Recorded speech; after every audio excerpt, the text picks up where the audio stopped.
kami akan mempresentasikan tentang soka-sokaan case 3. Perkenalkan, nama saya Naya Syakir Widianto dengan NRP 129.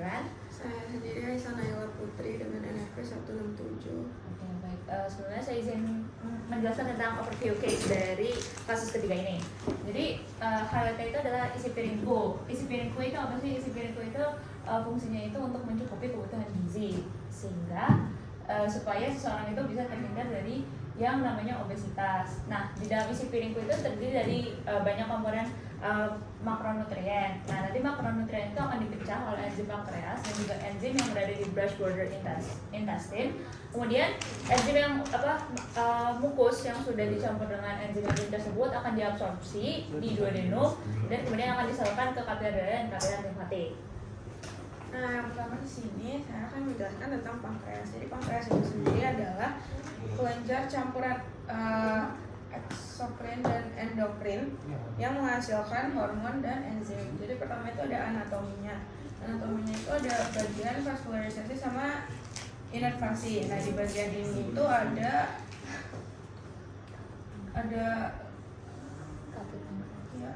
lima bagian. Yang pertama itu ada kaput pankreatis. Nah, kaput pankreatis ini itu terletak di dalam suatu cekungan berbentuk huruf C di duodenum. Terus yang kedua itu ada processus uncinatus. Nah, kalau ini itu terbentang dari bagian bawah kaput pankreatis yang melintas di posterior dari vasa mesentrika superior. Lalu ada kolom pankreatis.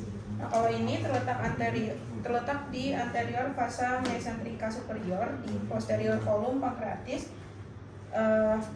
Venae mesentrika superior dan lienalis bergabung membentuk vena portae hepatis. Lalu ada corpus pankreatis. Nah, kalau ini itu memanjang dan terbentang dari kolom hingga cauda pankreatis. Lalu cauda pankreatis sendiri ini melintas di antara lapisan-lapisan ligamentum splenorenale. Terus ada ductus. Nah, kalau ductus ini fungsinya itu mengangkut enzim pencernaan sama mencampurkan dengan empedu. Dan lalu ada vaskularisasi. Nah, vaskularisasi ini tuh ada arteri sama vena. Kalau arterinya itu dia dari arteri hepatica communis bercabang jadi arteri gastroduodenalis. Lalu bercabang lagi jadi gastromentalis dextra. Ini memperdarahi di bagian kolom. Lalu jadi arteri pancreaticoduodenalis inferior untuk memperdarahi di kaput. Di bagian korpus ada namanya arteri splenica atau lienalis. Dia bercabang jadi arteri pancreatica dorsalis dan inferior. Nah, ini itu untuk memperdarahi di daerah korpus. Lalu di daerah cauda itu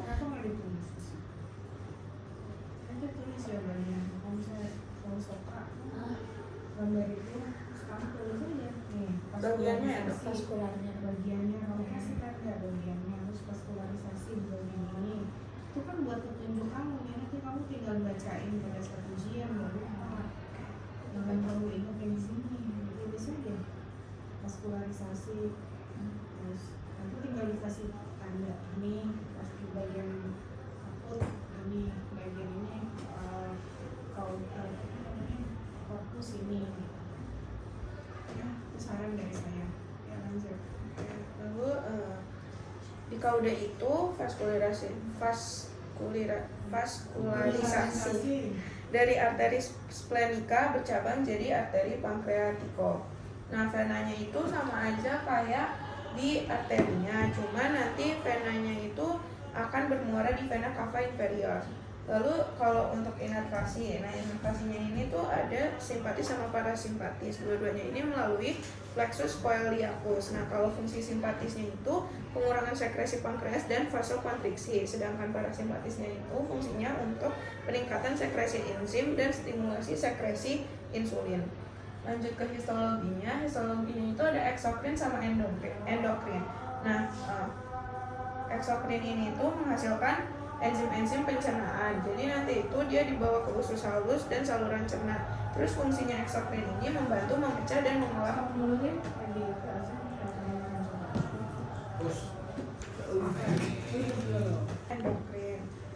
eksokrin itu dia menghasilkan enzim-enzim. Nah kalau endokrin itu dia menghasilkan sel. Nah di eksokrin ini itu menghasilkan enzim-enzim pencernaan yang nanti akan dibawa ke usus halus dan saluran cerna. Terus fungsi dari eksokrin ini itu membantu memecah dan mengolah makanan. Nah di eksokrin ini itu kebagi dua lagi, ada ductus sama asinus. Kalau ductus ini itu ngeluarin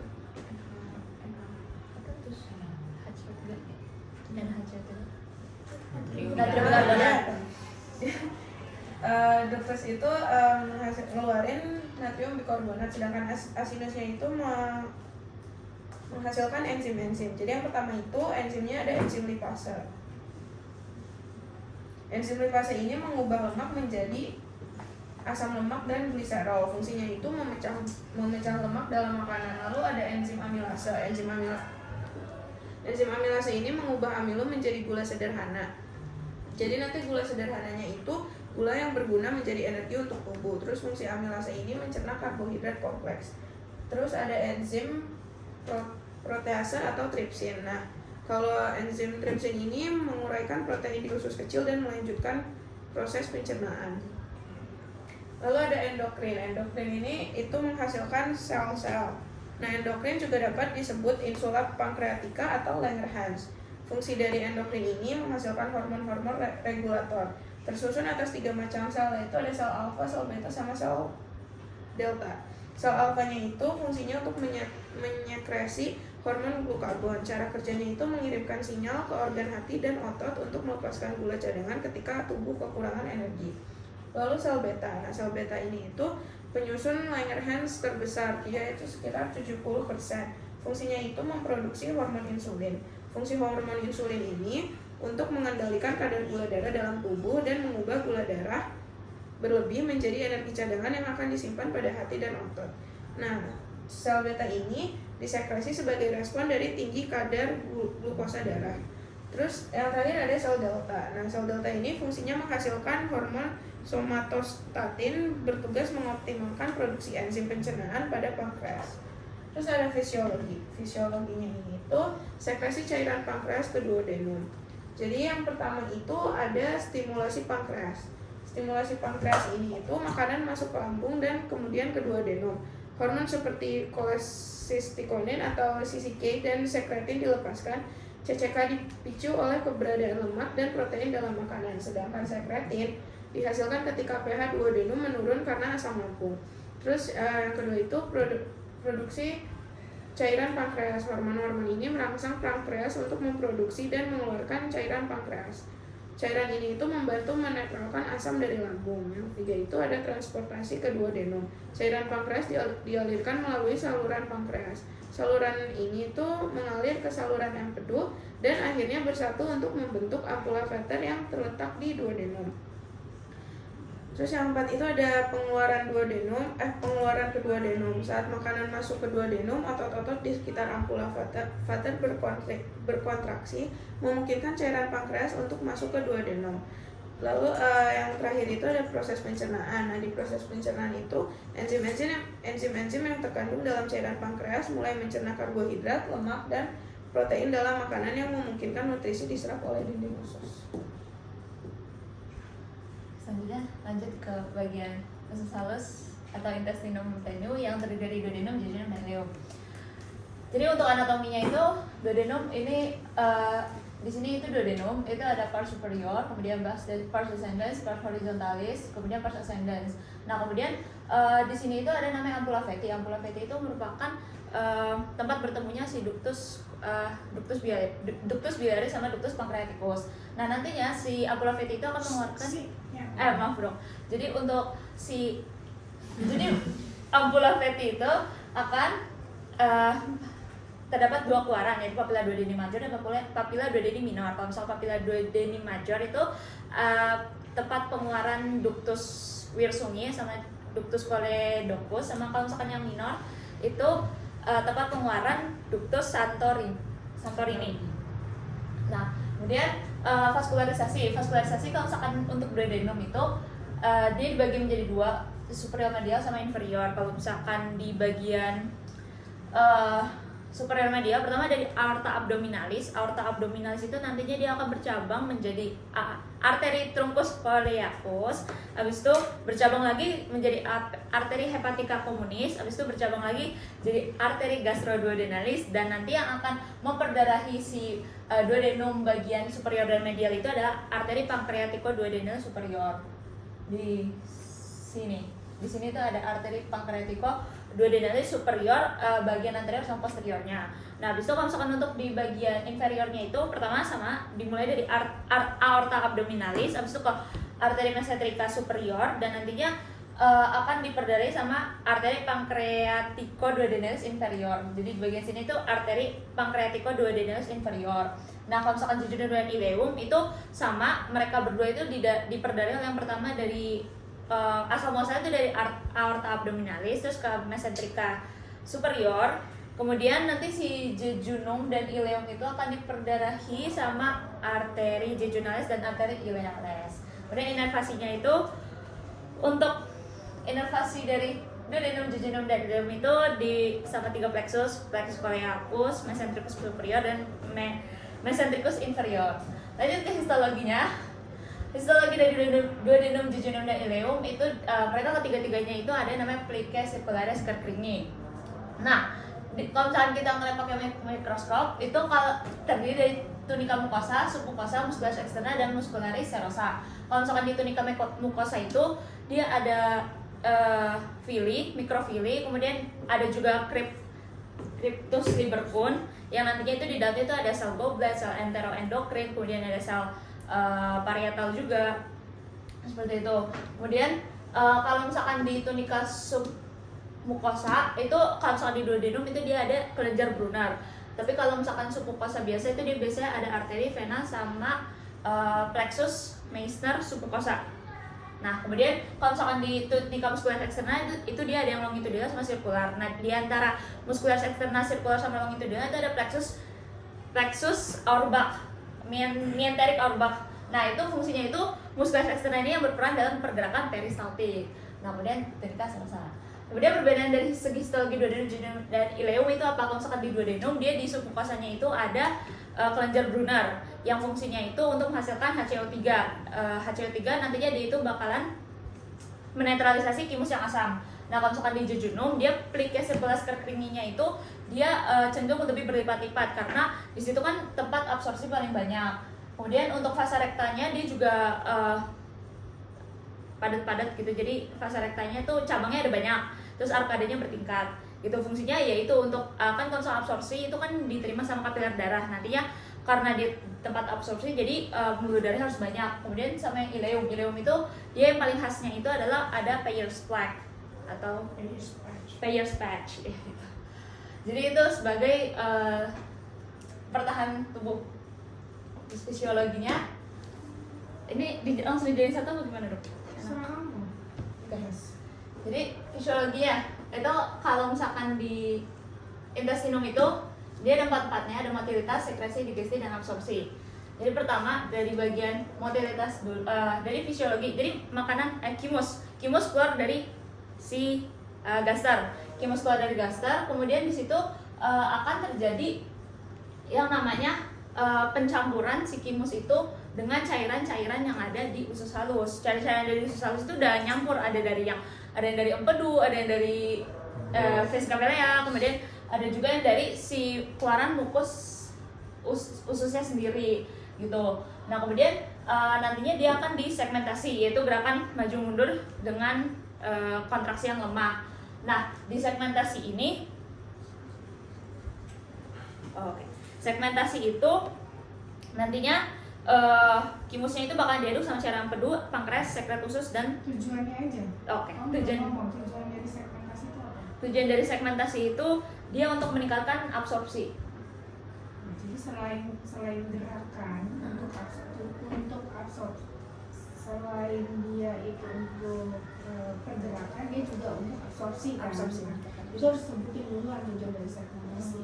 Itu kayak misalnya peristaltik itu tujuannya adalah untuk mendorong makanan dari usus halus ke usus besar kan, kolon kan. Nah, Kalau MMC ini adalah suatu gerakan yang sebenarnya terjadi di area mana. Jadi kamu orang ngedengerin, oh dia ngomongin segmentasi ini, oh dia ngomongin peristaltik, oh langsung dia ngomongin poin-poinnya dulu. MMC, poin-poinnya dulu yang harus highlightnya dulu yang kamu sebutin gitu. Ya, jadi penguji itu dengerinnya, oh iya dia ngerti ini, oh iya ini segmentasi tujuannya ini, oh peristaltik tujuannya ini, MMC gitu ya. Berarti saya izin ngulang yang motilitas. Oke, jadi yang motilitas itu pertama segmentasi. Segmentasi itu gerakan maju mundur dengan kontraksi yang lemah. Fungsinya itu untuk meningkatkan absorpsi. Terus juga di segmentasi ini terdapat pencampuran kan, Jadi kimus yang baru masuk dari bagian gaster itu akan dinetralisir dengan dengan gerakan segmentasi ini. Nah, kemudian untuk peristaltis itu adalah gerakan mendorong makanan dari usus halus menuju ke kolon. Kemudian migration motility complex itu merupakan peristaltis, gerakan peristaltis ketika si usus halus ini sedang kosong, alias fungsinya itu untuk bersih-bersih. Jadi sisa-sisa makanan, terus abis itu suatu hal yang nggak bisa dicerna, dan juga kalau misalkan ada bakteri itu akan dibersihin sama migration motility complex. Terus kemudian untuk sekresi dari usus halus ini ada dua hormon, yaitu hormon CCK sama sekretin. Kalau misalkan CCK cholecystokinin itu fungsinya itu CCK ini bakal aktif kalau misalkan ada kimus masuk terutama yang mengandung peptida dan juga asam lemak. Nah, habis itu nanti si CCK ini akan merangsang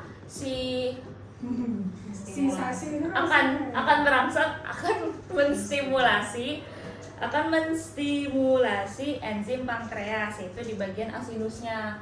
Kemudian untuk hormon sekretin itu dia fungsi dari hormon sekretin itu ialah untuk sekresi dari bikarbonat. Jadi kalau misalkan sekretin ini aktifnya juga sama, dia kalau misalkan ada kimus yang masuk, terus nanti dia bakalan aktif dan akan menstimulasi pankreas untuk mensekresi bikarbonat yang berasalnya dari ductus pankreas. Nah, kemudian kalau misalkan untuk VIP ini vasoaktif intestinal peptide, itu fungsinya itu untuk meningkatkan sekresi elektrolit dan air oleh kelenjar intestinal atau Krebs-Lieberkühn pada usus halus. Kemudian cairan usus itu fungsinya itu cairan usus itu nantinya dia akan mengeluarkan si HCO3 atau mukus bikarbonat yang fungsinya itu untuk menetralisir asam dari kimus gitu. Kemudian si cairan usus ini disekresikan oleh kelenjar Brunner di submukosa usus halus. Makanya cairan usus ini paling banyak itu dihasilkan di duodenum. Kemudian enzim brush border itu ada 3 macam. Untuk membantu absorpsi itu menggunakan enzim brush border yang ada 3 macam, ada enteropeptidase atau enterokinase, disakaridase, dan peptidase. Itu 3 enzim itu dijelasin, Dok, fungsinya aja. Kamu coba ukur waktu sih, kalau seandainya kamu latihan itu secara umum aja fungsinya. Oh, fungsinya. Oke, jadi kalau misal waktunya cukup, kamu bicara bisa cukup, ya jelas. Oke, baik, Dok. Jadi kalau misalnya untuk enteropeptidase atau enterokinase itu untuk mengaktifkan tripsinogen menjadi tripsin. Nah, nanti tripsin itu kan fungsinya untuk memecah peptida menjadi asam amino. Nah, untuk kalau misalkan disakaridase itu untuk mengubah disakarida menjadi monosakarida, kayak gitu. Kemudian untuk peptidase itu untuk memecah Nah, kemudian kalau peptidase itu dia akan memecah peptida menjadi asam amino. Terus di sini. Kemudian digesti, mekanik dan kimiawi. Mekaniknya itu dia menggunakan gerakan segmentasi dan juga peristaltis. Jadi kayak gitu. Kemudian sembari dicampur oleh enzim-enzim kimiawi. Nah, enzim-enzim kimiawinya ini berasal dari si pankreas yang tadi itu ada enzim amilase pankreas, enzim proteolitik pankreas, dan enzim lipase pankreas. Seperti itu. Kemudian untuk absorpsi itu dibagi dari makronutrien dan mikronutrien. Kalau misalkan makronutriennya itu ada absorpsi karbohidrat, protein, dan lemak.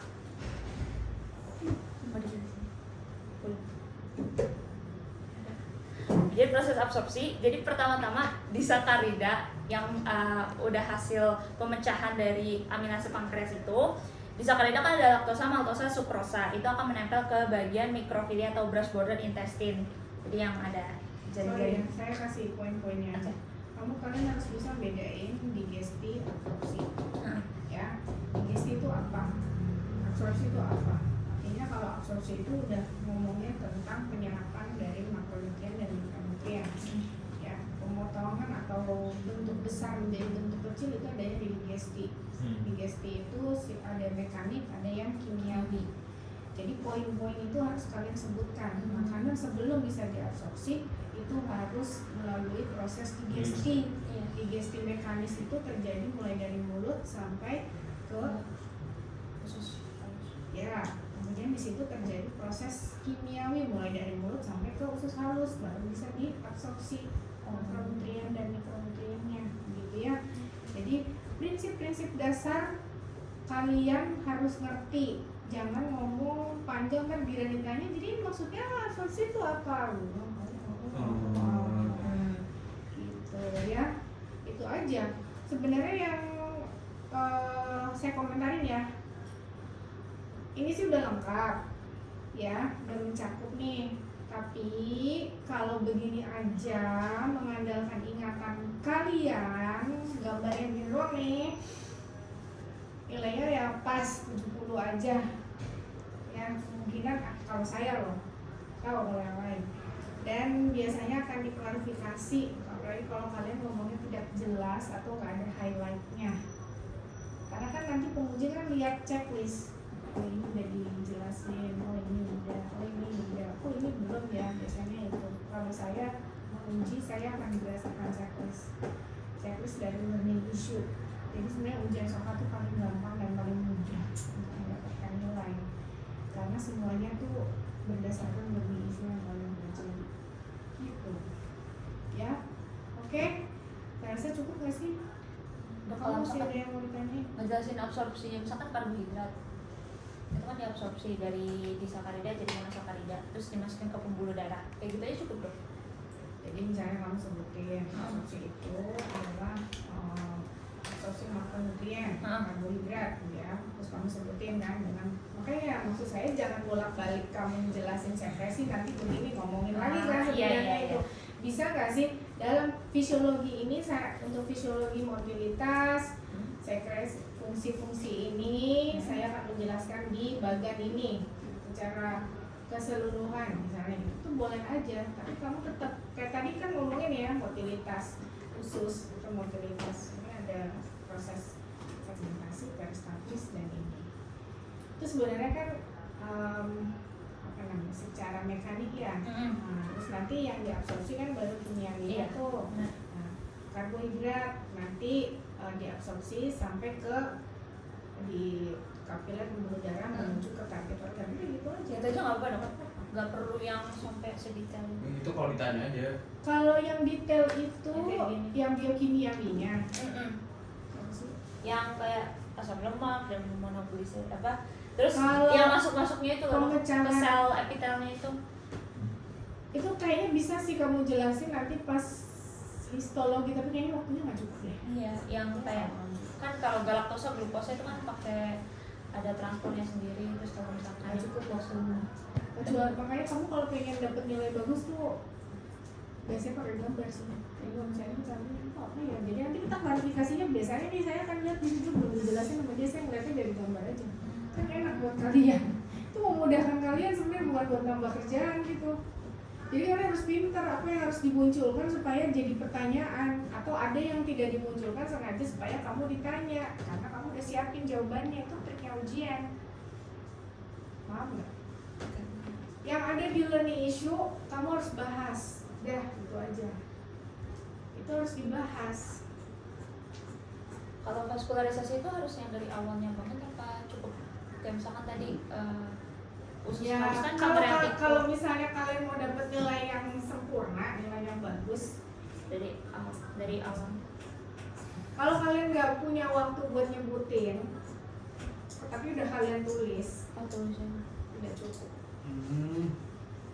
Misalnya kalian nyebutinnya yang ujung-ujungnya aja, tapi yang gedenya udah kalian tulis di situ. Ya udah. Makanya saya bilang tulis aja di situ biar kamu nggak bingung dan nggak lupa. Itu buat panduan, karena kalau kalian udah ngomong di depan penguji kan suaranya dari pelan, ada yang modelnya pelan makin nggak kedengaran, ada yang dari pelan makin tinggi gitu, teriak biar kalian stres. Itu sebenarnya buat bantu. Flip chart hanya untuk membantu kalian karena isinya dari sini semua.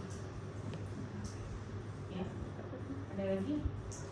Coba dia bikin lagi, udah bagus sih, tapi disempurnakan aja. Nanti kapan mau itu, jadi besok tahu kapan? Hari Jumat kalian ada apa? Ada apa? Hari Jumat Jumat ada yang berat-berat, Kamis full. Hari Jumat Jumat aja. juga full. Hah? Full. Jumat juga. Emang ada? Oh ada kelas Jumat yang kuliah blok 2, Jumat sampai lab jam 4. 1, kuliah program 1. Kami sampai jam 5. Jumat sampai jam berapa? Jumat sampai jam Ini Jumat aja bisa tuh. Atau kalau mau pagi sekalian Jumat pagi nggak bisa. jam 7. Nggak bisa. jam 7 bisa tapi cuma sampai jam 8. Nggak bisa tuh. Dulu kan sore sampai malam. kan kunci. Kan sayangnya praktek. Oh iya iya. Nah, Dokter bisa sampai jam berapa dok? Kalau sore gitu dok?